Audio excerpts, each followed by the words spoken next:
We don't subscribe to the old school way, nor the new school way, only the optimal way. The 80/20 baseball experience with Coach Ball. Hear less, see more. The mute button's value. The next time you're watching baseball on TV, turn down that volume to help you see more of the game.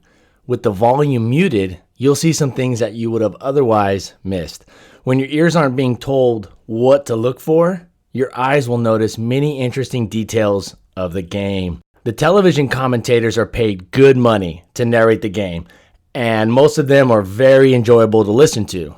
A good commentator can add a lot of enjoyment to watching a game as they add storylines that trigger emotional connections and give interesting background information. I listened to Vin Scully eloquently talk through a baseball game for 30 plus years.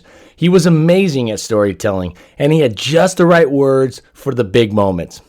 With that said, if the announcers are narrating the game for you, you'll most likely see it through their eyes, while missing other more pertinent aspects of the game in regards to coaching and learning the nuances of the game.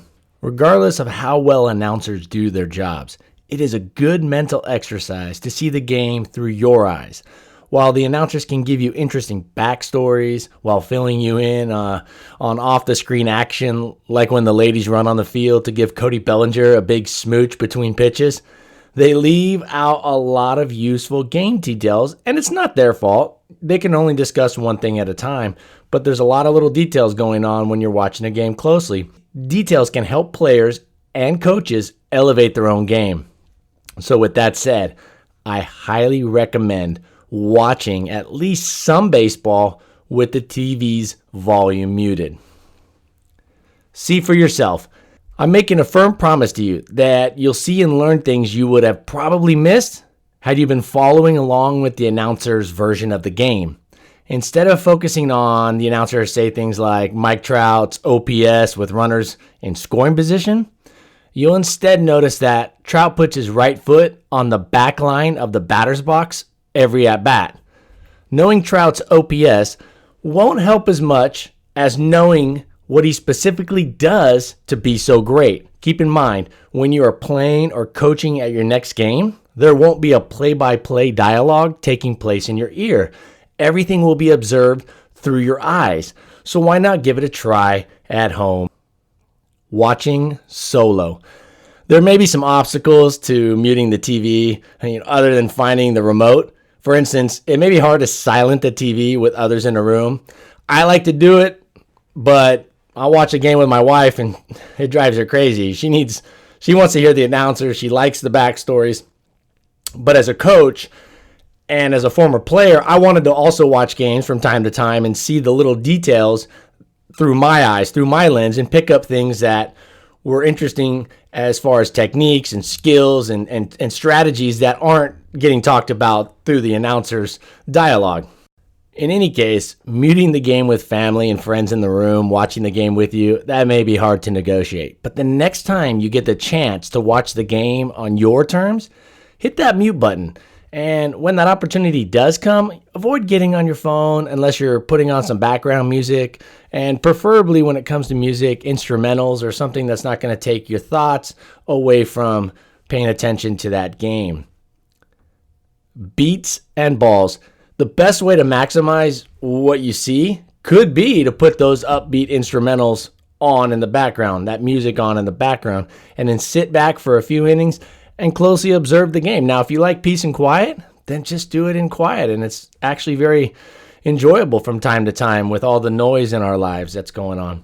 So music or not, the main thing is to give your full attention to what you're seeing on the TV by eliminating the distraction.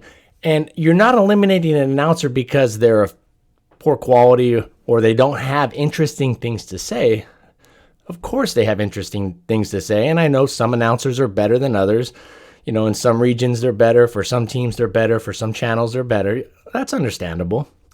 But even the best of announcers are going to give you the dialogue through their narrative, and they're going to present the game and explain things from what they're seeing and from their research. And that is good in a lot of ways, but it also can be a little bit of a distraction and sometimes a big distraction if you're a coach and you're a player and you're trying to learn about the skills and the techniques and the strategies and those little nuances of the game. A side note, I always thought it would be cool if you could pump in the stadium sound while simultaneously blocking out the announcers in this particular case where you're learning to watch the game. I always thought that would be cool if you could pump in the sound of the game. I know there's a football version of that where you can turn on one of the channels. I believe it's on ESPN. They have a channel and it's the actual game and it doesn't have any announcers, but you can hear the crowd. You can hear in this case, it was a college football game. You can hear the band and all that. So that would be cool. I'm not sure how to do it other than what I've seen in the football version, but if any of you know a way to do that, please email me that info. That would be awesome to just get the crowd noise. That would be cool. Because sometimes watching in silence, it is a little bit of a turn off in a sense where you're like, I kind of want to hear I want to hear some noise and I kind of want to get a feel for the game.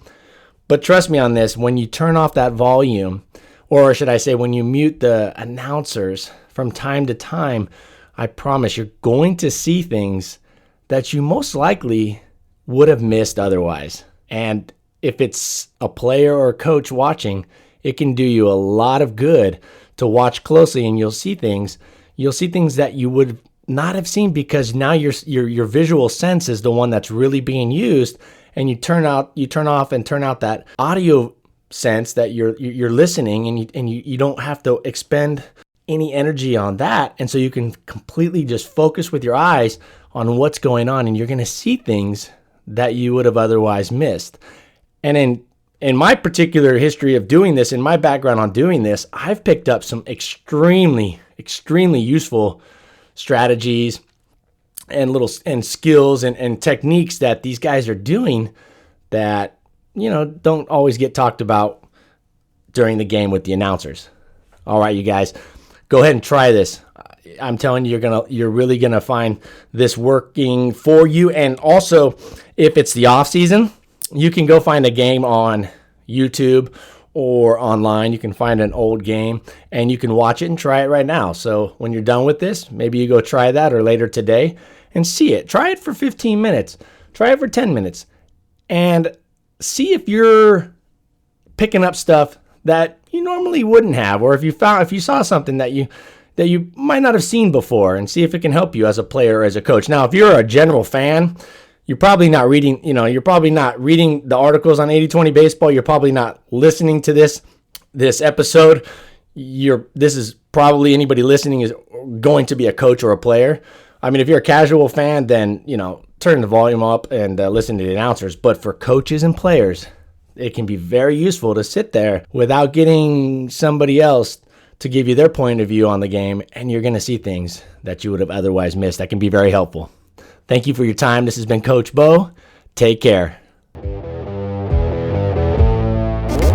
This has been the 80/20 Baseball Experience. This is a really good team, and so you have to earn everything you have against them and take opportunities when they present themselves. Take it to the field.